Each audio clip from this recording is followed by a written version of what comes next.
Who's wrong and who's wronger? In this corner, followed by millions, James the Exploding Unicorn Breakwell. And in that corner, ignored by millions, Steve Da Shrinko Levers. Hey everybody, welcome back to another Friday edition of Wrong and Wronger, where the concept says Friday, but the calendar says Saturday. And for you, it is Wednesday. This time-bending experience brought to you by my partner, who also happens to be a mythical creature, James the Exploding Unicorn Breakwell. And James, our pre-production meeting was actually quicker than usual today. What is going on with your zippity-doo-dah life? Well, you might hear some hammering and grinding out on my front porch. My father-in-law is out there. He originally wasn't going to come back for the porch project today. Then he said he was, but I had already booked this very valuable time slot with you, and I knew if I didn't take it, I might never hear from you again. And I also was on the way back from the gym, so I had to cut my gym workout short, run in the door, hit the record button with you, and the second I'm done, I get to go outside for a full day of manual labor. So life is good. I'm looking forward to it. Wow. All of that running around, I am just sitting with a cup of coffee, wearing underpants. All of this, by the way, for Mrs. Steve's own viewing pleasure. But I don't have the same morning routine on Saturdays that you do. I, James, am a man of leisure. You are the opposite of a man of leisure. You just choose to invest your time, let's say, unwisely. You are the one who, on a whim, will drive 19 states to commentate for a sports game for free, only to be reamed out by the referees, or to write a column for the local paper, or to try out for the local play, or to become the mayor. I don't know what you're up to right now. And this is all sandwiched between your day job, which is 1,000 miles away, and your ongoing slate of disasters on the ranch. You might be the busiest human being I know. Underpants and coffee. People ask me what's the secret to success. That, sir, is the recipe.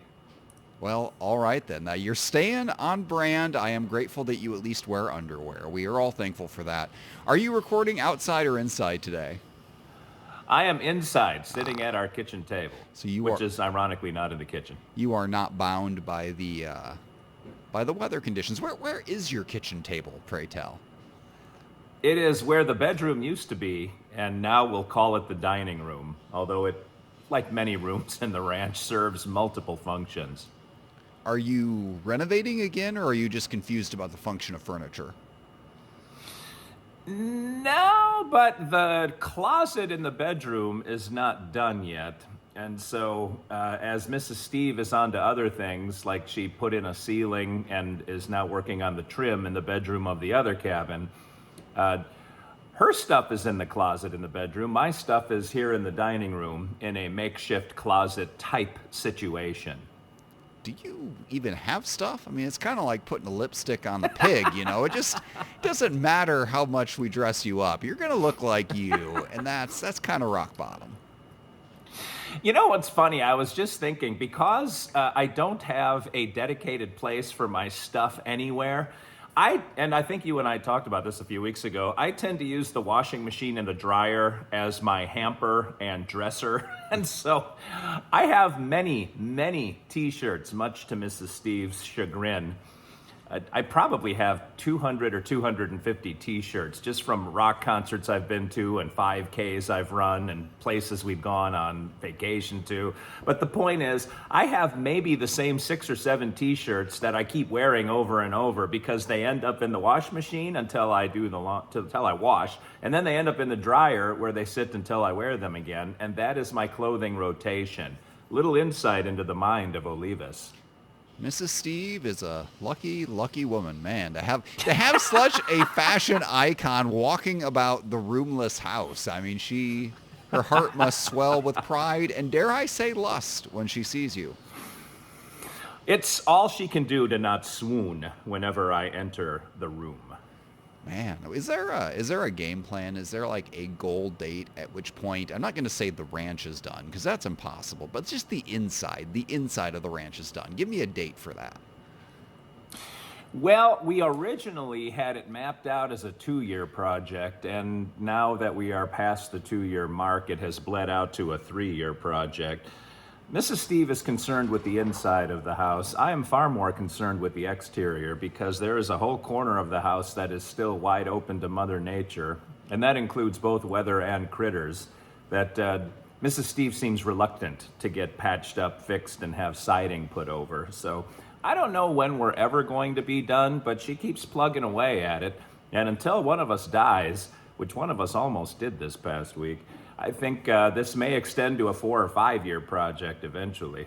Well, that was a heck of a conversation hook you just dangled out there. I will take the bait. How did you, okay, and you said one of us, so how did one of you almost die this week? James, you know I am a pillar of physical health and stamina, right?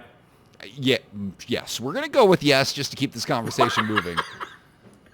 I threw you a softball. All you had to do was agree because you can see the truth.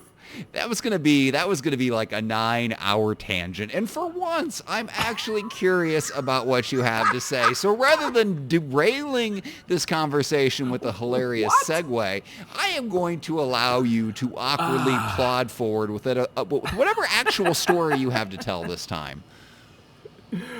Well, I may have let my diet slide slightly off the rails for the last 57 years of my life. But I was having bad chest pains yesterday. And usually if I have some kind of physical malady, I don't tell Mrs. Steve because then she says, go to the doctor. And then I say, I don't go to doctors. And then she says, you need to see a doctor. And then I say, I am a doctor. And then she gets angry and then I get angry. And so I want to avoid all of that typically. However, yesterday I was sufficiently concerned because I woke up with them and they didn't go away by the time I got to the office.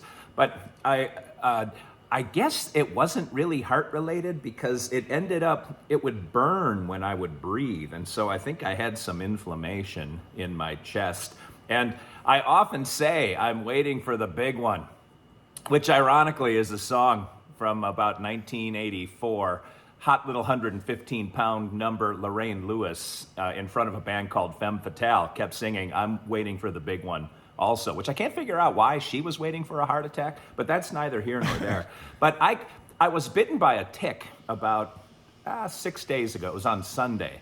So now that heart problem, I think we kind of ruled that out. I was trying to figure out why I couldn't breathe, and when I did breathe, it burned. And I thought, well, is it COVID? But it's gone now. I don't have any cough. I never felt sick. And I don't know if it was an allergic reaction to something at the ranch, but this is our 3rd spring here, so I don't know if that could possibly be it. I don't have any idea what it was, James, but I was knocking on heaven's door. This was an incredibly unsatisfying story, bereft of detail and high on speculation. So did you actually go to the emergency room then? What was your level of medical care? I might have missed it because I'm a bad listener. Well, Jay, and I can hear that you've got a lot of like pounding outside, just outside. I'm glad that made it in the recording. Just for posterity's sake, I am not lying to you. My 71-year-old father-in-law is out there doing hard manual labor in the cold as I sit here and talk to you, trying to drag out this story. Well, again, I was sufficiently concerned when it actually got worse. But it was when I would stand up and walk, it would get bad. And then when I would sit down, it would go away. So I thought, I'll just sit all day. And that was kind of my position as Mrs. Steve was urging me to urgent care. And she went so far as to do research while we were on the phone as to the urgent care centers that had the ability to do a chest x-ray while I was there. But I had things to do, James. I'm a busy man, as we've already talked about earlier. I had people to see, bridges to cross, places to go, and armies to conquer. And most of it is done sitting down when I'm at work. So I thought I'll just muscle through the day. And then if it continues to be bad and I continue to not be able to breathe and I have sufficient pain in my chest, I'll go to a walk-in clinic on the way home. And as it turned out, I took a couple of a leave and it went away within about an hour and it never came back. And I woke up this morning a little bit scared because when I woke up yesterday is when it started. So I thought maybe this is something when I'm asleep. But I got up and it was fine. So I am healthy as a horse, James, and I am here to bless, not just grace, but bless you with my presence. Okay, so if I am interpreting this story correctly, which I could not be, I'm highly biased here, I will admit. So based on the expert medical opinion of literally no one, you have diagnosed yourself as over the mysterious and unexplained pain from yesterday. It came on strongly enough that you were concerned you might die, then the pain went away, and you asked no follow-up questions. Is that where we're at? Yeah, boy, that's not bad. That's pretty good. That is wild. That chest pain is the one kind of pain you're not supposed to ignore. So actually, my wife told me a story this week because she is a leader of men and women. She has many subordinates at her workplace. People call in sick for any and all reasons in any given day. She has approximately 1% of the workforce that shows up, as one does. You were also a boss. You get it. So she had somebody who contacted her with chest pains. And my wife, being a reasonable person, told her to go to the hospital, emergency care, whatever it was. And she went in there and she found out it was not a heart attack. She had I can't remember the word for it, but she had fluid around her heart. It's like a result of an inflammation or infection or some kind. And she had symptoms very similar to what you are describing. And I believe she needed medication of some kind. So you could have fluid around your heart. You could be dying. It could be literally nothing. The first time I thought I was having a heart attack, it was cafeteria pizza in college. It was slathered with grease, which made it amazing in the mouth. And then, but after, at night, I was like, why is my heart exploding? What terrible life choices have I made? And then years later, my wife had a similar experience with other food, and I was able to walk her through the experience. I was like, no, you are not in fact dying, although it feels exactly like that. This is heartburn, and it turned out to be that's what it was. Yours is not heartburn, though. You are probably dying. You should seek medical attention, but also, aren't you basically married to a doctor, which seems like can't Mrs. Steve cut you open? Doesn't she have a license for that? As much as Mrs. Steve would love to cut me open and root around, just see what she sees, she kind of walked me through how you rule out a heart issue, and it has to do with pushing on where it hurts. And I can't remember if that makes it worse. That means one thing, and if it makes it better, that means another thing. And I don't remember all the details, James. I was in a bit of a fit of anxiety at the time. But the point being, I'm fine. I'm a doctor. It's all good. When she was walking you through this, did she tell you before you push? Did she say this outcome means okay, this outcome means not okay, or did she tell you do this and then tell me the results? Did you know which outcome you wanted before you did this self-administered test? She knows better than to tell me what the right answer is because I think she fears I would not be completely upfront and truthful with her were I to know what the answer is. Well, so no, I had no idea. I just pushed and it was a neither here nor there. It didn't change anything. So it didn't make it better and it didn't make it worse. And frankly, I couldn't really push on it because it was under my sternum. Like it was right where your bronchial tubes kind of branch off. You know, had we had this conversation 2 years ago, I would be championing your rub some dirt on it and walk it off attitude. I didn't go to the doctor for decades, and it was awesome. And then I almost died twice in the span of a year. You would extensively know, and you read my stories generally. I do feel like you read the newsletters where I almost die, and then you make me repeat the story here for an audience of no one, so you get a double dose of my cautionary tale. And actually, I can honestly say there have been probably 5 people who have messaged me since my appendix exploded who said I helped save their life because they had something similar happen. They remembered my newsletter and they immediately went to the hospital. Wow. Yeah, I am making a difference as a negative example. It has come up a lot.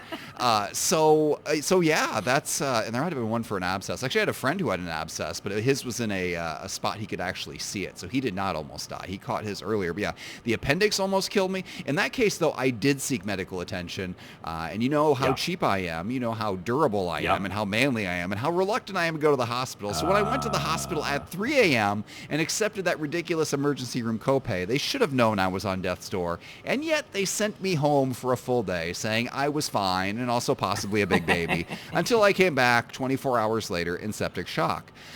So you, according to my timeline, would be in that sweet spot for the same story, where you have decided you are fine and are now just wandering about in a naive haze, confident that nothing can strike you down. Is that where you'd say you are right now? I am nothing if not invincible, James. But I will say I do have an internal barometer that will max out. As you recall, when we started doing this podcast and I woke up at 3 in the morning and couldn't pee, that required a trip to the hospital.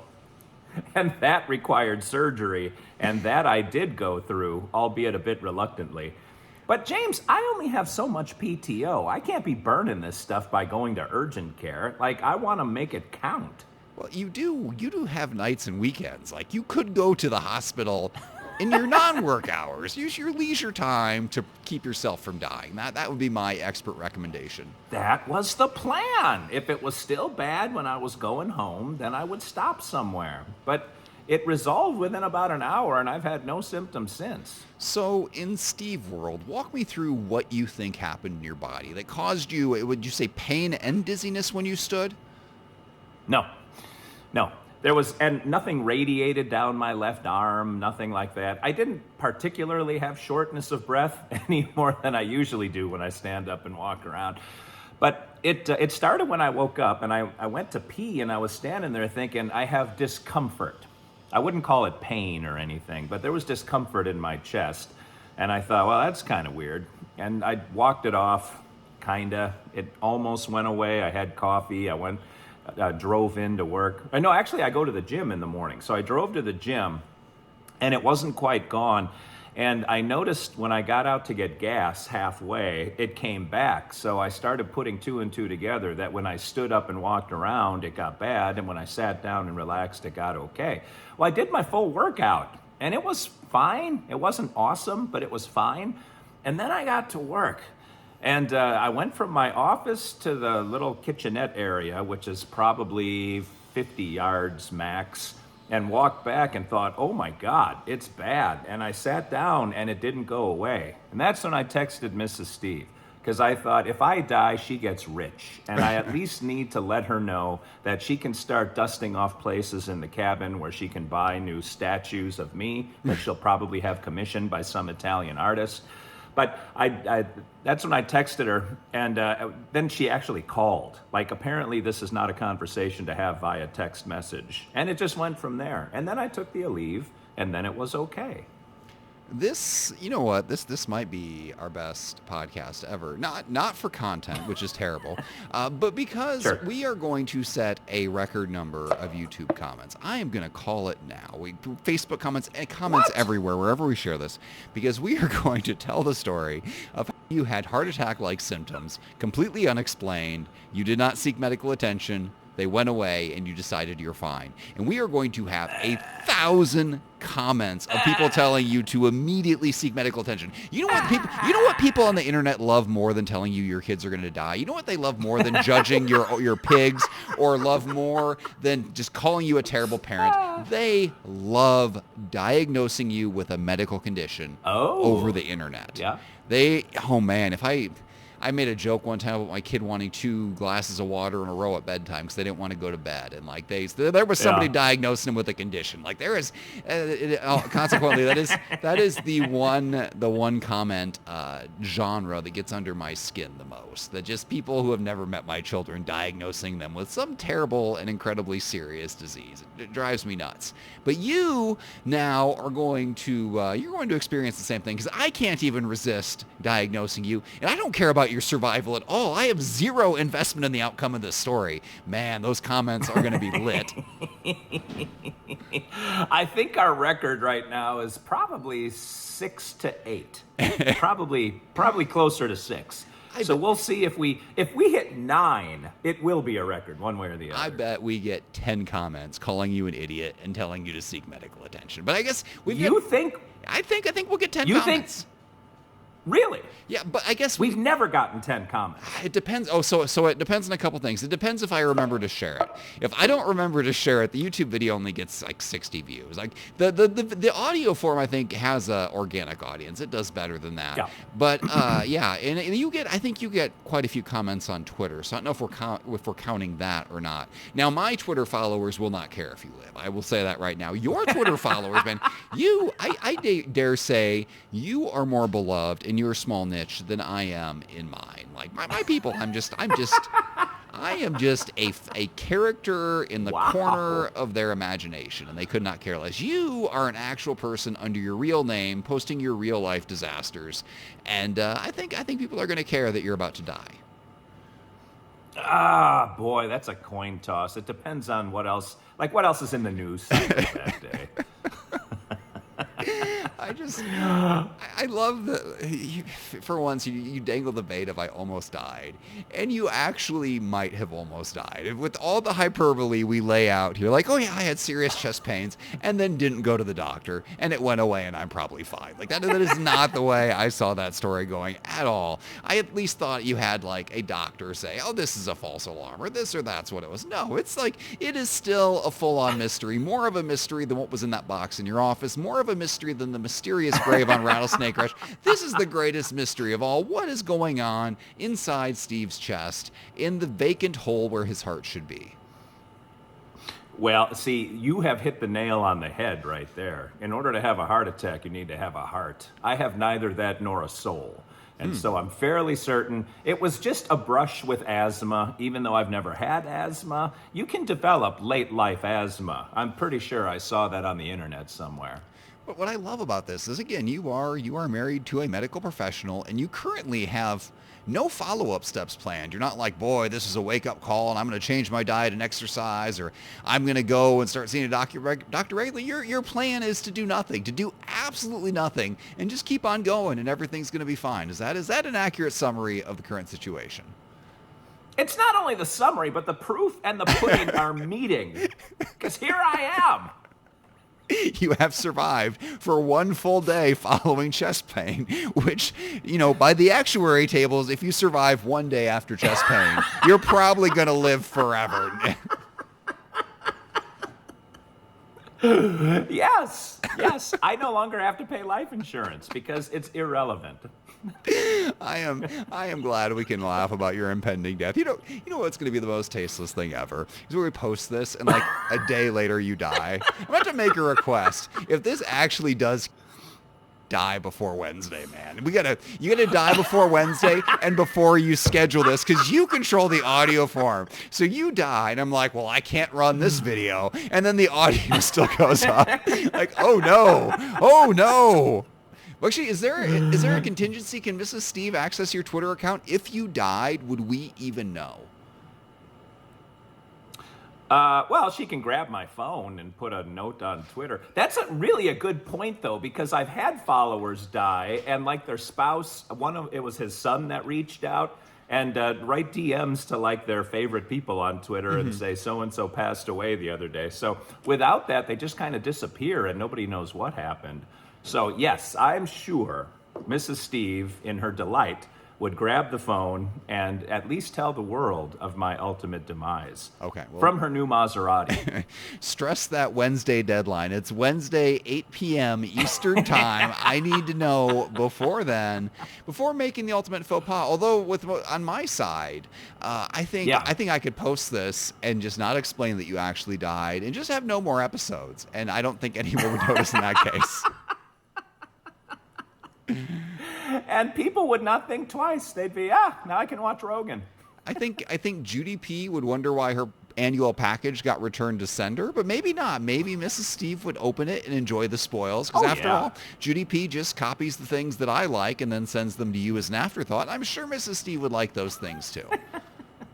Mrs. Steve did open the mystery box in my office too. So she would be the one that still would absorb Judy P's Christmas generosity. Maybe she'll dig up the mystery grave too. Maybe the podcast will live on with me and Mrs. Steve. She could be the co-host I've been looking for this entire time.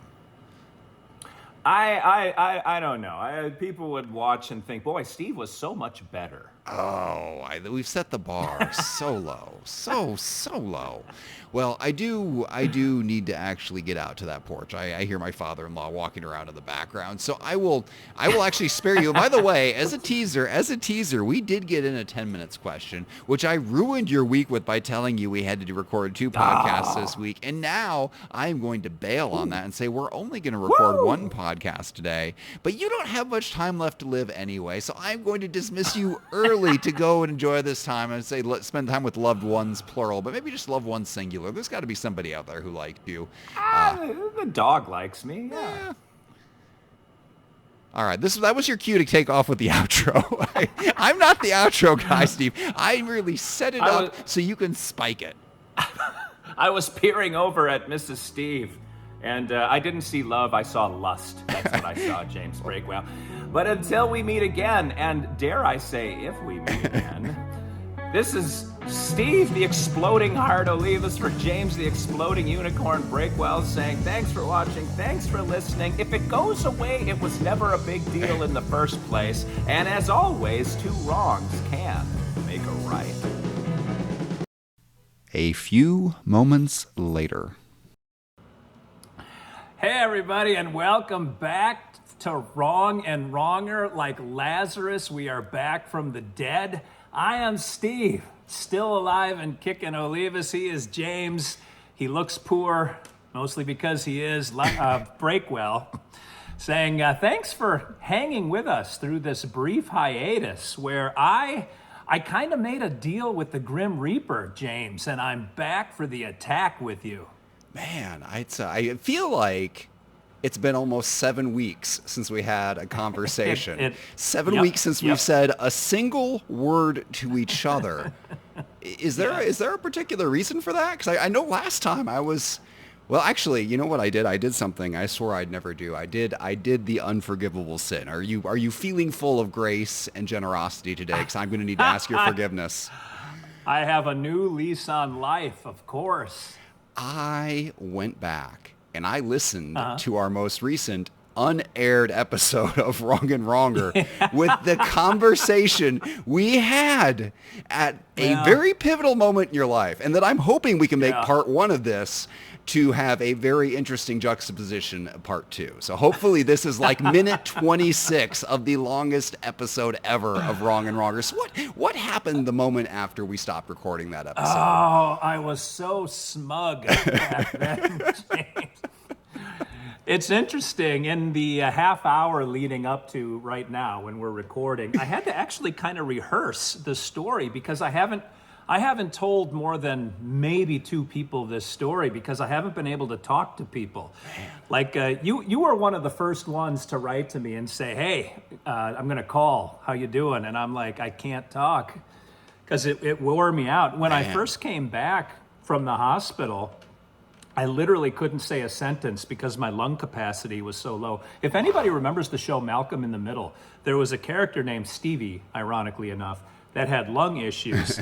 And when he would say a sentence, he would have to take a breath. And that's the only way I could talk. And my vocal cords got screwed up from when they shoved the breathing tube down my throat. So I just croaked. I couldn't talk. And then after that kind of passed, I still couldn't talk because it would wear me out. I remember the day I got home from the hospital, I called my daughter.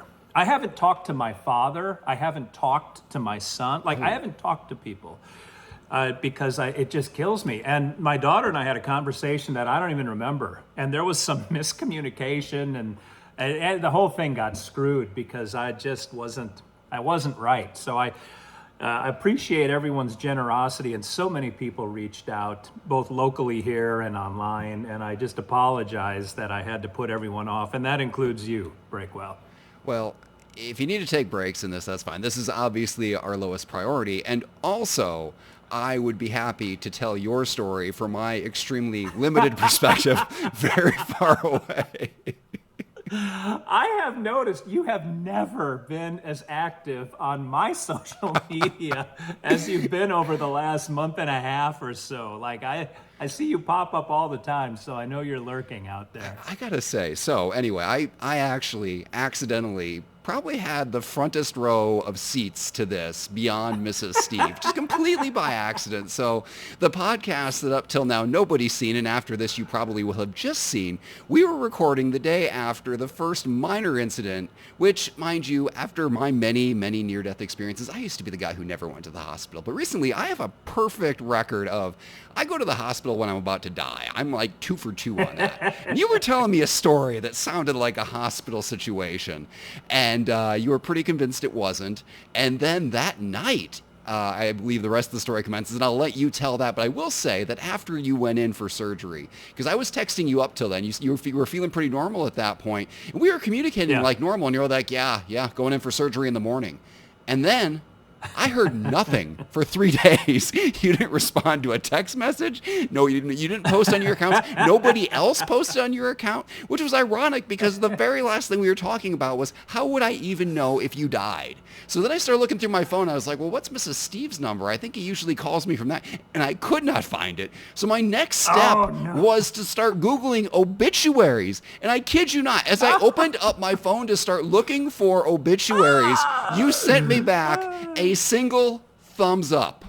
And I was like, all right, well, I guess I'm just going to lay off and let him recover. And that was that. Although I will say you scared a lot of people. Even my parents were asking how you were doing, although that might just be a shared mortality thing, there before the grace of God go, you've spooked the elderly, Steve. You've spooked everybody, but you're here to tell the tale. And I, for one, am excited to finally hear it. Man, there was a gap between when I went to the hospital and when I was able to get in for surgery. And I was completely radio silent because the surgery had a decent probability of not turning out well. Ooh. And I wanted to make sure before I said anything, I got through that surgery. And to pick up the tale, if people, I suppose we'll post the cocky conversation that we had when I knew that it was nothing when I had chest pains Friday. I tell you what, Mrs. Steve has rarely been as pissed off as she was after that Saturday night. Like, why? She was telling me to go into the hospital all day Friday. And I was like, no, it's going to be fine. And then Saturday night, it came back about 7:30, and it wasn't chest pain. Like I described in the last episode, it felt like I ate too much. It was in that region, like it wasn't in my heart region, nothing. It didn't feel like something was sitting on my chest. This might be our longest episode of Wrong and Wronger ever, by the way. Nothing went down my arm, just like I mentioned, and it came back again Saturday. And Mrs. Steve went to bed, and I stayed up, which already kind of aroused her suspicion. And she went to bed about 9, and I sat and just for like 2.5 hours, I just fretted, I guess. I was waiting for it to go away. I tried to relax. It didn't go away. And I remember there were a couple false starts. I started walking into the bedroom to tell her this ain't good. And then I turned around and came back out. And even the time where I finally told her, I was about to turn around and come back out, and it was almost midnight, and I woke her up, and I said, we got to go to the hospital. And fortunately, the hospital is right up the highway from our house. It's less than 10 minutes. And I walked into the emergency room, and apparently I didn't look very good. And the nurse met I'm me going to interrupt you there. That's a perpetual condition with you, so I don't know how they would know something's wrong. Well, later when I was stable, the nurse said you looked gray, like you were ashy when you walked in. Like my blood wasn't circulating, I guess.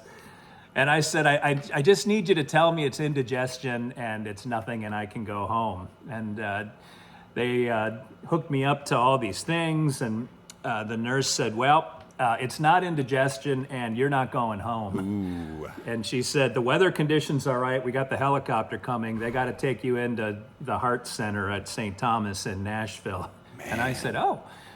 And they started me on a blood thinner and they put nitroglycerin under my tongue. And then she said, well, This is I don't remember much about this, but she said something like, we got to, this is my interpretation, we got to keep you alive long enough to get you to the hospital. So we're going to give you something called the clot buster. And there's a special release form you have to sign before you take this drug because, again, this is my interpretation. She said, if you bump yourself and bruise, you could bleed out. So we need your consent to give you this drug, but you need the drug. So I signed the consent and they gave it to me.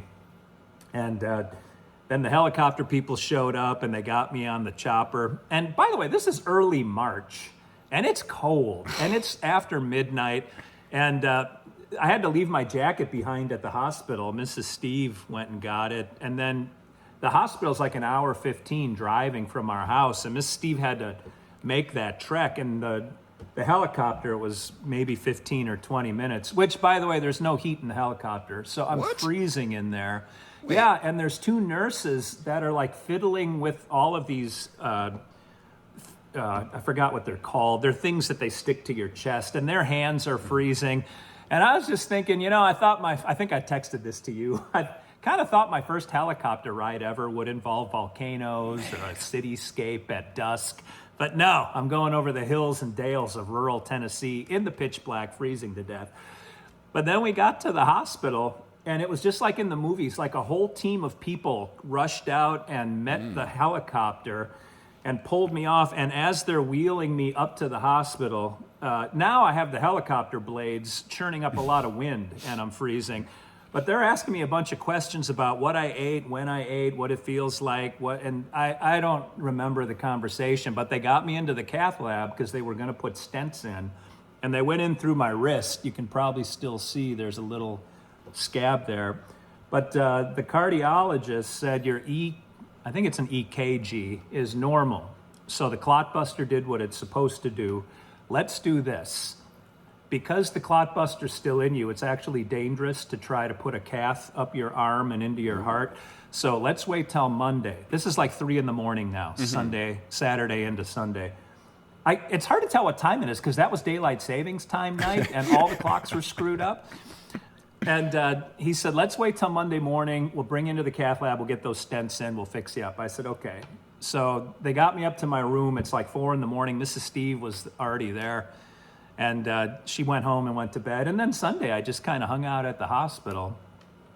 And they had me hooked up to a bunch of things, and I'm on a constant drip of a blood thinner. And even to go pee, I have to sort of carry all this machinery with me. And I just sort of hung out. Mrs. Steve came and hung out with me a little while. And then Monday morning, they lowered the boon on me, bastards.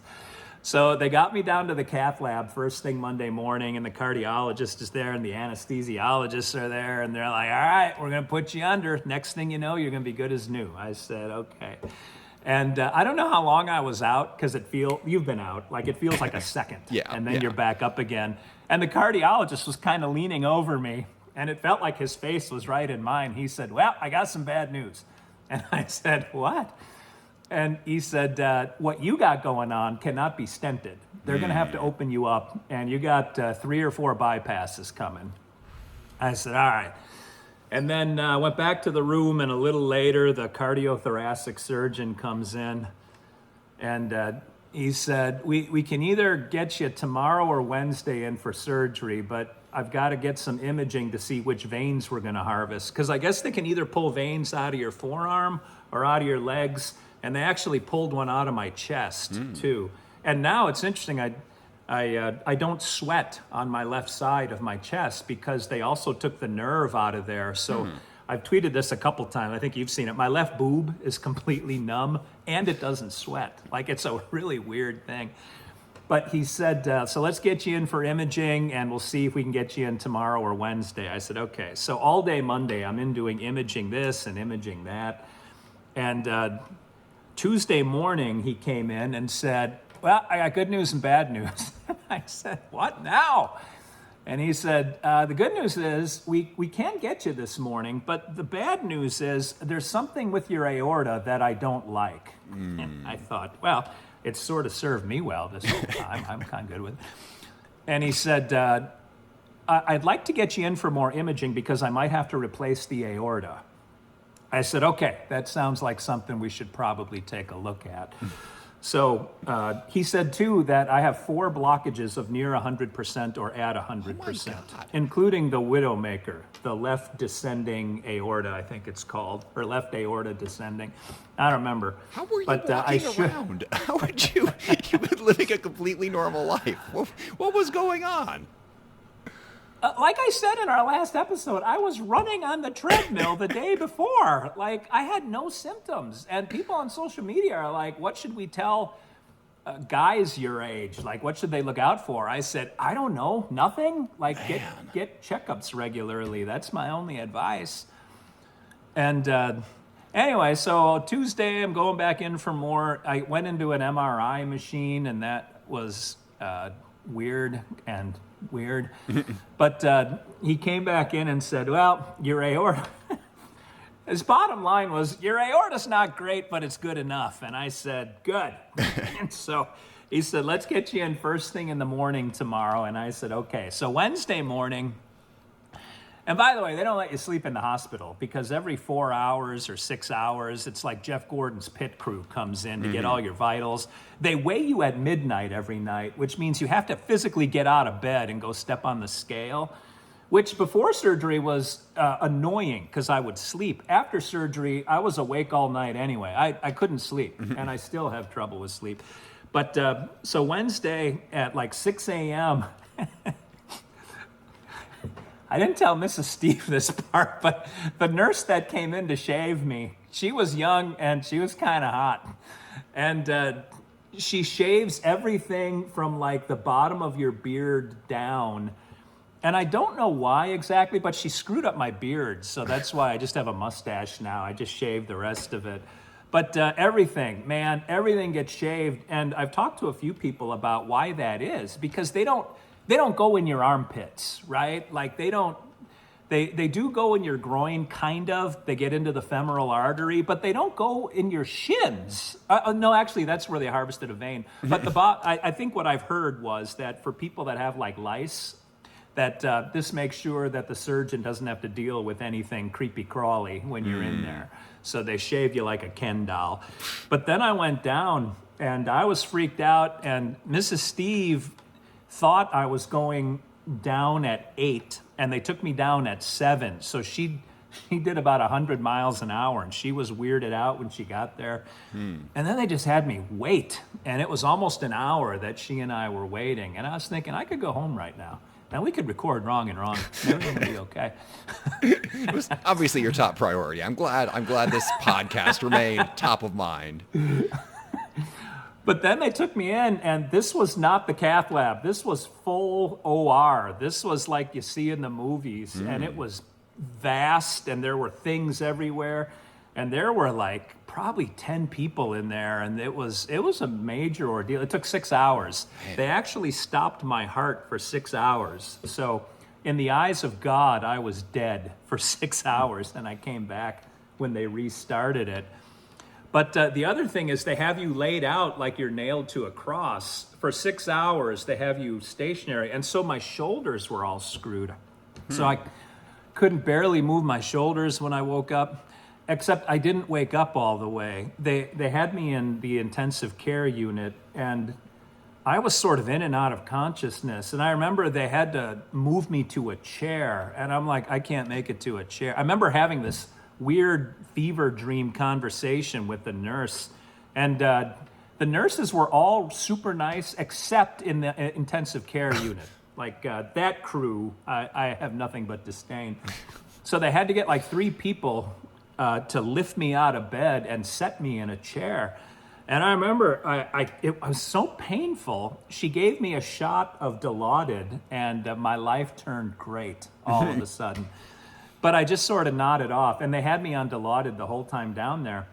Except I wasn't down there for very long before they put me back up in the general population. And Mrs. Steve got pissed. She's like, why are you not still in ICU? You can't get out of bed. You can't turn over.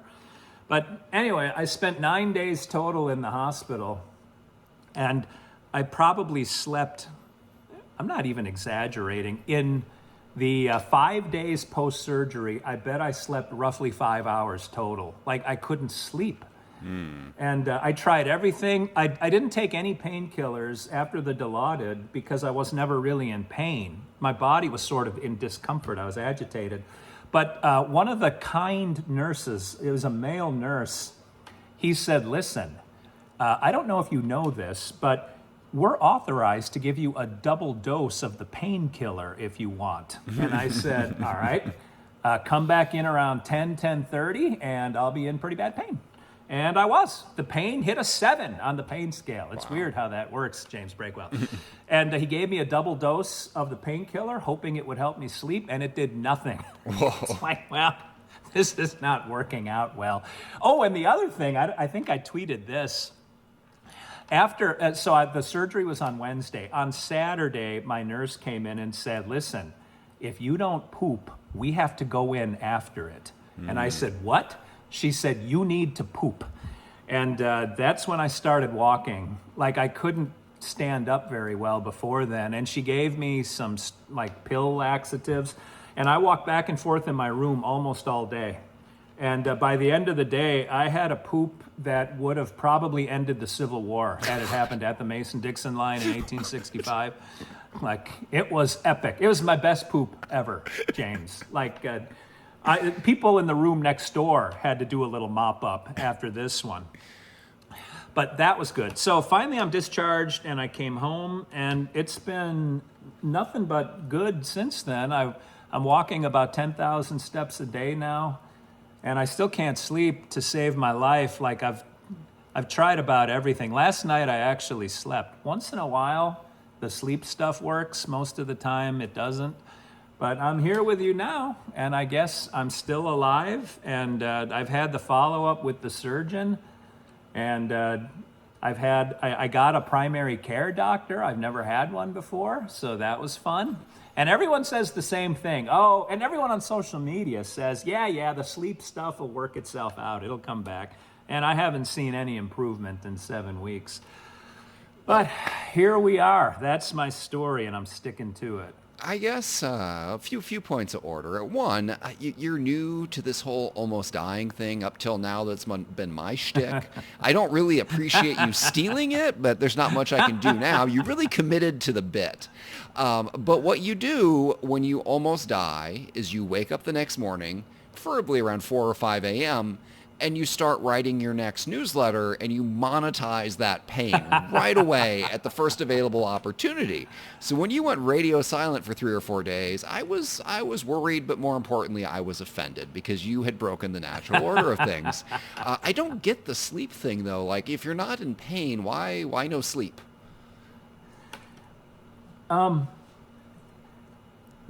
I guess there's a double whammy. One is extreme trauma does change your brain's neurochemistry. There's a part of your brain called the reticular activation formation that is responsible for your states of consciousness. Like, if you damage it, you're in a coma. People in a coma have that thing damaged. It doesn't you don't wake up again. But I'm guessing between the trauma and the anesthesia, something throws that thing off. And it's almost universal that it happens. Like, it's shocking how many people on social media have had heart surgery. Like, guys my age just have heart issues. I guess we're not supposed to live this long. But like, to a man, everyone's like, yeah, couldn't sleep. 2 years later, I'm still not sleeping well. Wow. Or their wives are telling me about their husband's journey, and he couldn't sleep. And I've been in the recliner because for the first few weeks being home, I couldn't sleep on my side. Like, like the sternum, it's sort of wired together like a spiral-bound notebook, and that thing had to stay like flat. So I've been sleeping on a recliner, and I just don't sleep. So I'm listening to podcasts. I'm making my way through Monk on Netflix, the TV series. Like, it's amazing how long the night is when you can't sleep. Man, without feeling any of your pain or having any of the risks, that kind of sounds amazing. You get so much more out of your life than I get out of mine. It gets dark and I just keel over and I waste my existence being unconscious. And here you are. You could write like 15 books a year. You could craft the next masterpiece. You could learn a new skill. You could do anything. You could also like test the bounds of human physiology. Like if you really can't sleep, I mean, start picking out the most boring movies you can find, and maybe you'll be the first person to stay awake from them. I mean, there's some things I turn them on, and like nature documentaries, for example. I refuse to believe in the history of the world that anyone has stayed awake through more than 10 minutes of planet Earth. It's got those bright colors, that soothing voice. I'm instantly out. You could be the first to make it to the end and see what's in there. I bet they hide all sorts of unreasonable stuff at the end. Have you tried these? It sounds like your brain is broken, so it's just not going to put you to sleep. Have you tried really seeing what you can get out of this? Oh, not at all. No. I just I'm up and feeling awful about it most of the time. Man, just trying to. I've tried Benadryl. I've tried a double dose of Benadryl. I've tried Unisom, like over-the-counter sleep pills. I've tried melatonin, upping the dose of melatonin. I got weed gummies are not legal here, but I've gotten my hands on some, and everything works once and then never works again. The weed worked once, has not worked since. The Benadryl worked once, then it didn't work. Then I doubled the dose. That worked once. The Unisom worked once. I don't know what else I've tried. Probably nothing. Now I'm starting to like make combinations of things. I'm trying to use like an alchemist. I'm trying to use like an apothecary approach to figuring out what is going to work here. I've got a suggestion, and I want you to brace yourself first. I know your heart is weak. Hug that heart pillow of yours real quick. Have you considered? Oh, I had it over here. Oh, I had it well, for a show and tell, but I don't have it anymore. Try not to die, and if you do die, this time try to, write your newsletter the next day appropriately. But have you considered going back and listening to 500 episodes of Wrong and Wronger? Because I refuse to believe, even in a medically compromised state, anyone could stay awake through 500 episodes of this podcast. Man, it's funny you bring that up. I haven't tried that.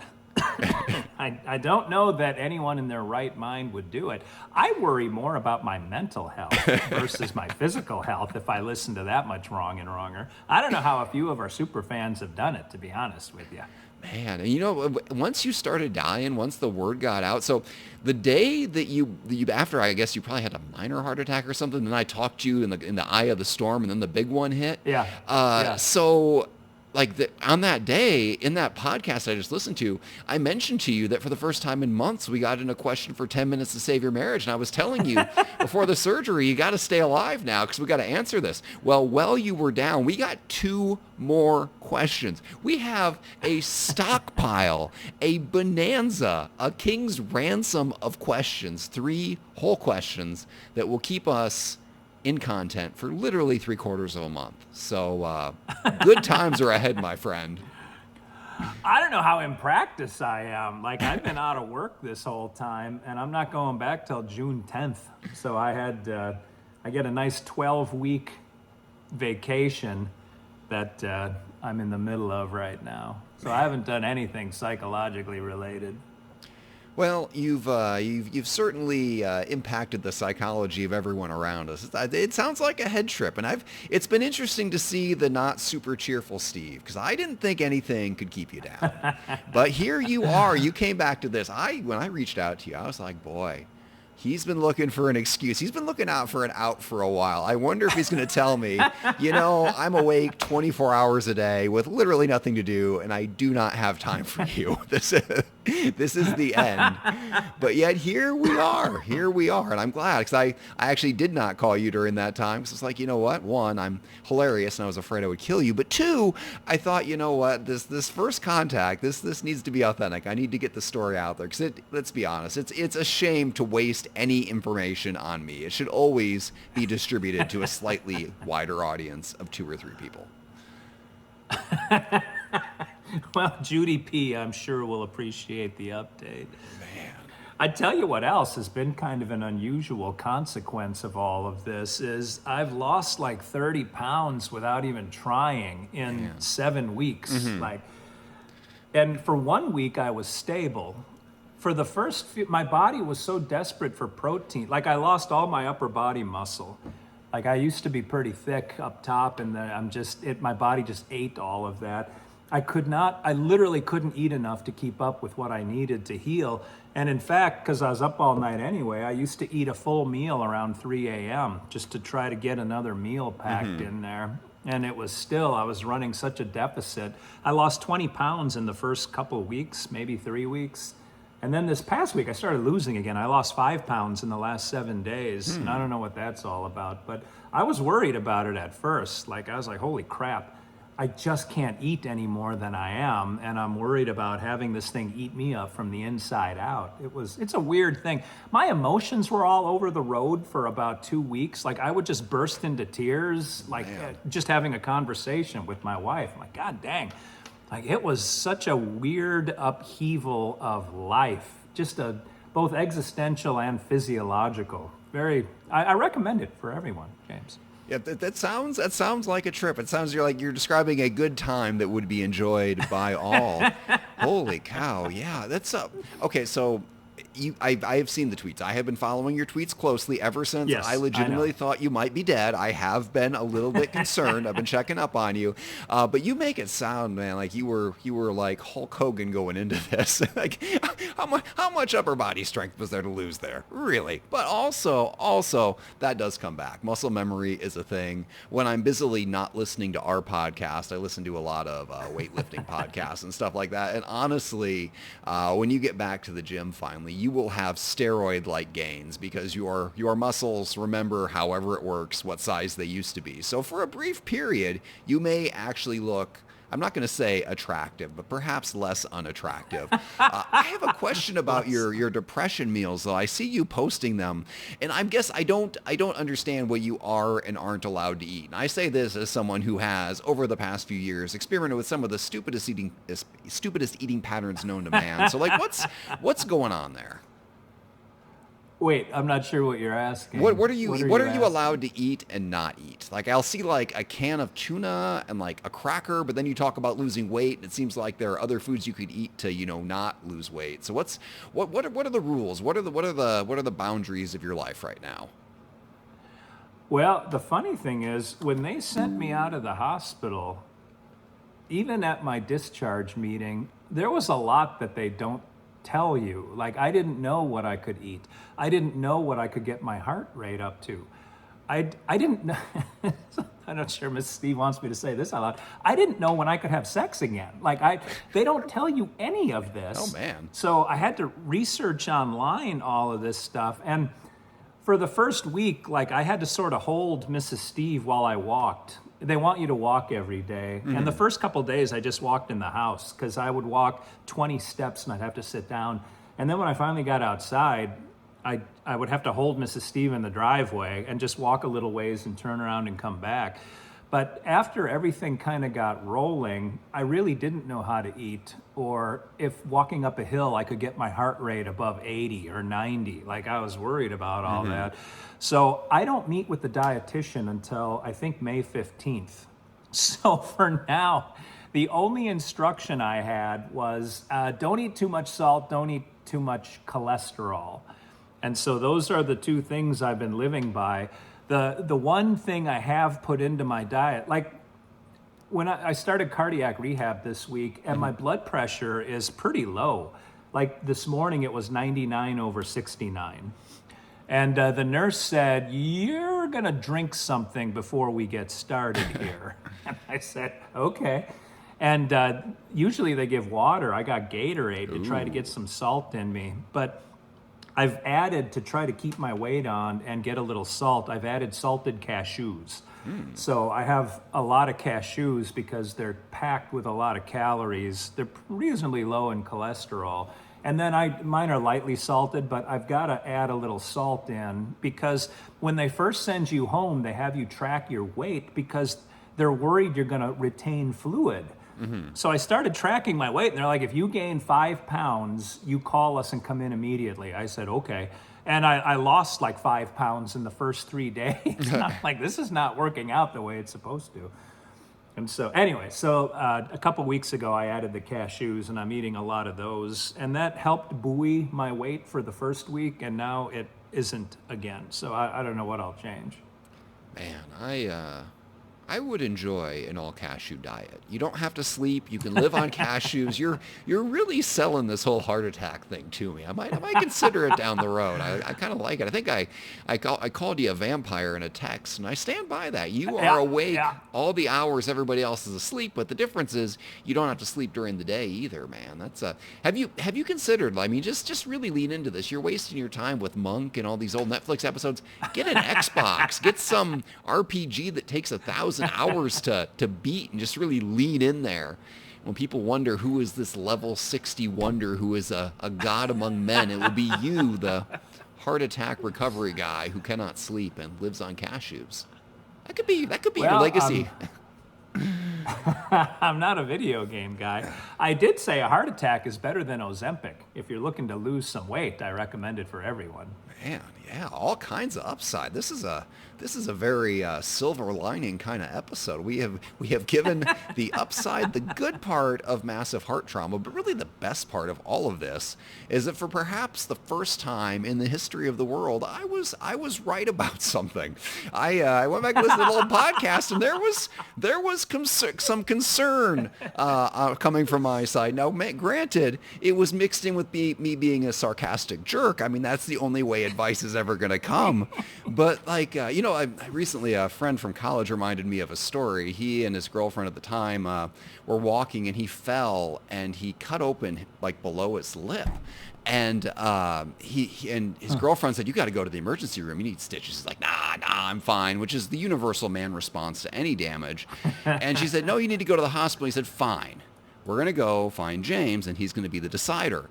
And I looked at him, I was like, "Oh, yeah, you're fine. Don't go to the hospital." And then he smiled, and the whole area under his lip pulled apart. And I was like, "Oh, buddy, you got to go." And he did, and he got a bunch of stitches. So I have long been the arbiter, as the cheapest man alive, and somebody who's only marginally invested in your survival. If it ever gets to the point where I tell anyone they should probably go to the hospital, you are as close to death as you can be. Also, interestingly, I've seen 2 or 3 tweets like this since your incident, but there have been doctors tweeting, and they said 100% of the time, if a man comes into the emergency room and says, "I'm fine, but my wife was worried and wanted me to get checked out," 100% of the time there is something catastrophically wrong. And once again, the wisdom of wives has come through. So maybe that's the real lesson here, that regardless of all else, you gotta listen to that spouse, even if they are going to get super rich if you die. Well, in a weird way, this has strengthened my marriage too, because she's doing 100%. Now I can lift 15 to 20 pounds now, so I'm starting to do some things, but all of the outside work she's had to do, I still can't drive in the tractor because it's jarring and that my chest wouldn't handle it. So she's been doing all the mowing. She's doing all the weed eating because I can't hold the weed eater. That thing weighs a ton. And she does all the driving. Like I have to sit in the back seat until week 8. Oh. So, yeah, because the airbag would kill me if we hit something and the airbag deploys, it would cave in my chest. But so you get a chauffeur is what you're saying. A chauffeur and a designated driver. Again, you are living the good life here. She calls me Miss Daisy, yes. Is alcohol off limits? Did they say anything about that? Yeah, I have not had a drink since before March 9th. I finally sneezed a couple days ago, and I've been scared to sneeze because the only time I've ever taken a painkiller, I've taken one since I've been home, and I have a whole bottle of them. People want to rob me. Because at the beginning when you cough, that's why you have the heart pillow. It's so you can kind of hug the pillow and keep your chest from moving while you're coughing. And God, it's bad. It hurts. And sometimes you cough kind of superficially, and then sometimes your body's like, we got to get this thing out of here, so brace yourself. And I coughed once, and it was so bad I took a painkiller. But that's just coughing, like a sneeze. And I lay out when I sneeze. I make sure people all around me know that Steve is sneezing. And I finally sneezed yesterday. No, it's 2 days ago. And I was by myself, and I did have the heart pillow hugged against my chest. And it wasn't quite as bad as I thought, because I've had 7 weeks to heal, or 6 weeks to heal. So fortunately, my sneeze came late in the game. Man, well, I know it's going to, much like your heart attack threatened your life, it might kill me to say this, but I am genuinely glad you have survived and are recovering. This is a good thing. I know we don't tell the people in our lives that they matter when they do matter. And you are right on the cusp of mattering. You are so close. In another 500 or 600 episodes, I will probably genuinely value your friendship. We're getting there. We really are. Wow. Well, it was so touching how much people online care. Like you and me, we just put out jokes. We're almost neither here nor there. We're not influencers on the political side, and we don't do anything seriously that impacts people's lives, but apparently we serve a pretty important role. And I know you get a lot more likes and retweets than I do. The most I've ever gotten has been like 1,000 something, and that's happened maybe twice in my life, 12 years on Twitter. But the one where I announced that I had a heart attack and open heart surgery, I got like 3,500 likes and hundreds of retweets, and I think I got 600 comments, people praying for me and telling their stories and just being supportive. And it's amazing how many people we touch out there, James. It is. And we could have touched more, but you ruined the game by having your big heart attack so fast. So first of all, in that first part of this episode, the wild thing to me is the only thing I remembered about that episode was you ignoring some very worrying signs. But actually, that conversation doesn't come up until a third of the way into that episode. For like 9 minutes, we talk about furniture in your house. Just and then you casually throw out, oh yeah, and then this morning I almost died. Like, wait, what? And then we detoured. But I remember the whole ending was that I said, if we post this and you haven't gone to the doctor, people love telling you when something's wrong. They love diagnosing you through the internet. And I said, if we post this, I think we will get 10 comments, 10 real comments. And we didn't get it posted because you were touch and go there. I lost contact with you. So we missed our chance for 10 YouTube comments, but I'm glad you got the 600 Twitter comments. I'm glad you got it somewhere. People do care, and you do matter to us, more than you'll ever know. So we are delighted. And I'm going to say all these nice things. So we're not going to do it today. I'm not going to push you today, but we are going to get through those 10 minutes to save your marriage questions. And we are going to keep recording this because it turns out in the 7 weeks where you were on death's door, I have no replacements lineup. There's nobody else. This podcast dies with you. So you gotta stick around, if only for that. Wow, I'm flattered. Trapped is the word you're looking for. Trapped. Well, good. Now, in fact, when you wrote yesterday, I had, it took me a minute to write back to you because I was in the shower, and I was really thinking in there, I'm okay now. I can do all the self-care stuff. The last 2 things that I was able to do were take off a shirt. Like I could put on a shirt, but I couldn't take one off, and tie my shoes. And once I could do those, I could do anything that I needed to do for myself, which is a load off Mrs. Steve's mind. But then I thought, it's time we to get the story out there on Wrong and Wronger. And then while I was saying that, you had texted me. Wow. And I said, yeah, let's do it. Great minds. I was a little perplexed by the lack of pushback, so I guess that was a rare moment of synchronicity. I am glad you were finally ready. I was immensely curious, and I got to admit it was killing me not to call, but I was like, I gotta wait. I just gotta wait this one out because the last person he needs to hear from right now is me. But I'm glad we got it done. And with that, I think we can probably wrap this one up. Our longest episode ever. Part 2 here has been 42 minutes. Part 1 was a solid 26. And this will be the real test. We'll see if somebody listens to the whole hour-long saga. Because, man, this might be the only worthwhile story we've ever told. You know, you might need to post part 1 after part 2 so people have some context as to what it is. Otherwise, it might be like exquisitely confusing to people. Part 1 after part 2. Yeah. You know what? I was thinking I was just going to run them together, and I was going to say this is 2 part. I was going to tease it up. I mean, we could release it in both formats. I think it's going to work as one whole thing. But see, this right here, if you ever doubted if we were lying when we said we don't have production meetings, there are no production meetings. This is us in a recording debating what we're even going to do with this gigantic lump of content we just generated. And we will figure it out, folks. We'll figure it out.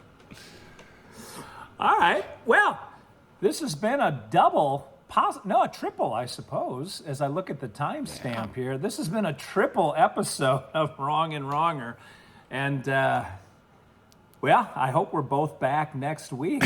But until then, both hosts who have cheated death, one more than once, as Breakwell has cheated death on several occasions, I choose to save all mine up for one really good one. But we'll see you next week, everybody. Until we meet again, this is Steve Olinas, Dr. Steve for James the Exploding Unicorn Breakwell, saying thanks for watching, thanks for listening, don't die this week, and if you do, make sure you post it on Twitter. And until we meet again, remember, as always, 2 wrongs can